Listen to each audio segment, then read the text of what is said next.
فرمان باری تعالیٰ ہے، یا ایھا الذین آمنوا اذا قمتم الی الصلاۃ فاغسلوا وجوہکم وایدیکم الی المرافق وامسحوا برؤوسکم وارجلکم الی الکعبین۔ رب کائنات نے اس آیت مبارکہ کے حصے میں وضو کے فرائض کو بیان فرمایا ہے، اور فرمایا کہ اے ایمان والو، جب تم نماز پڑھنے کا ارادہ کرو اور تمہارا وضو نہ ہو تو پھر کیا کرو؟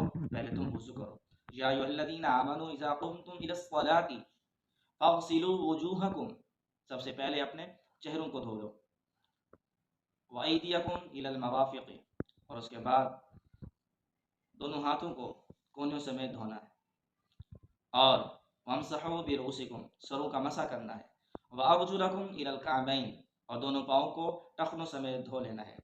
تو عزیزان محترم، اس آیت مبارکہ کے حصے سے ہم نے وضو کے فرائض سیکھے ہیں۔ تو آیت مبارکہ کے اندر وضو کے 4 فرائض کو بیان فرمایا گیا، مطلب کہ وضو کے 4 فرض ہیں۔ پہلا منہ کا دھونا، دوسرا دونوں ہاتھوں کا کونیوں سمیت دھونا، اور تیسرا چوتھائی حصہ سر کا مسح کرنا، اور چوتھا فرض وضو کے اندر ہے دونوں پاؤں کا ٹخنوں سمیت دھونا۔